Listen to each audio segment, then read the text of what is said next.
sort of.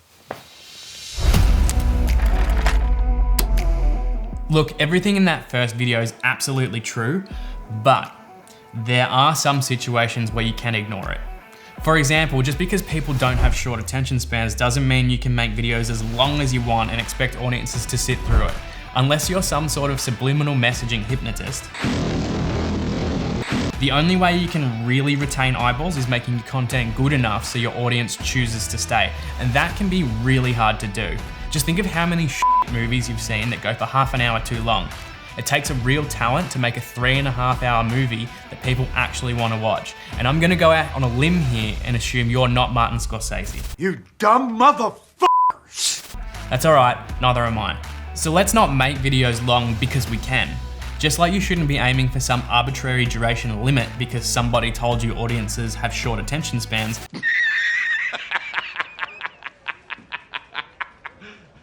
Are you serious? You also shouldn't be aiming for an equally arbitrary duration target because you heard the YouTube algorithm likes longer videos better. I mean, generally speaking, yeah, it does. But you'll find more success tailoring your videos to what your specific target audience prefer, as opposed to the broader online community. Find the sweet spot for your audience. Your video should be as long as it absolutely needs to be without dragging and having your core audience lose interest. And one of the best ways to do that is to assume that your audience is not stupid. In other words, and in the last video I didn't really practice what I'm preaching here, but don't continue banging on about something once you've given the audience enough information to get it. With that in mind, next point. It's really important to know what your video is gonna be before you start making it. If you're making an ad and you intend to run it as a paid ad, either on TV or online, then there are duration restrictions you need to be aware of. TV ad space can be purchased in 15 and 30-second blocks or multiples thereof and require additional things in the video file like black frames, clapperboards, and specific export specs. Things like YouTube bumpers need to be exactly 6 seconds, and the skippable nature of TrueView in-stream ads on YouTube means that the content needs to hook people early and often to keep them watching. There are a whole bunch of things you can do to help make that happen, and a good production company will be able to guide you through that. However, I'm gonna save all of that for a later video specifically about Google Ads video because it's an awesome tool. I love talking about it, but there is a lot to cover. On a side note, it's also good to think about what sort of videos perform best on which platform. I'd argue TikTok is not the place for super polished content, and Instagram recently announced that they're going for a more video focus moving forward and adding recommendation features. So once those changes come in, you'll want to be aware of what those changes actually do to the platform and how it chooses what content is shown to who. It could mean the death of hashtags, for example, but then it also might not. Only time will tell.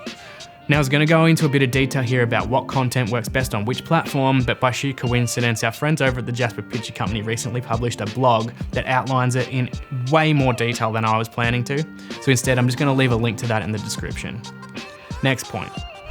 In the previous video, I also said that if you didn't have the skills to make high quality content yourself, don't be a cheapskate. And by that I meant you should pay to have professionals do it for you, and you absolutely should. But not necessarily all the time. There is a place for cheaper, low-budget content in the modern digital landscape. It can come across more honest and a little bit less salesy, which is why they're perfect for when your target audience is in the later stages of your marketing funnel. I recently watched a video by Ben Amos from Engage Video Marketing. I'll leave a link to that video in the description as well. And he described the strategy in one of the more concise ways I've seen it done. He referred to the quantity versus cost inverse rule.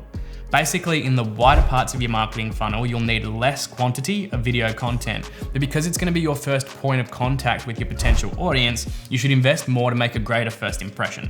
Conversely, on the opposite side of the marketing funnel, you're going to need a greater amount of very targeted and very specific video content, but because the people you're targeting are already pretty warm to your business by that stage, you can afford to spend a little bit less or even do it yourself. Everything else in the previous video though, absolute gold. The data does show that the attention span myth is a load of shit. The genetic foundations that guide human brain development haven't fundamentally changed for the last 50,000 years. What is different now is that audiences are more selective about what they spend their attention on, and that is absolutely a good thing. Now, if you want to see the references we used to put the original video together, you can check out the written version on the blog on our website. If you didn't watch it, go check it out. And if you're still confused about anything in either video, or you're just a dick and want to fight me about it, leave a comment and I'll make sure I respond. Also, this is Ninja. I figured I'd introduce him now because you're probably going to be seeing a lot of him in the future. Say hi, Ninja. What's that, mate?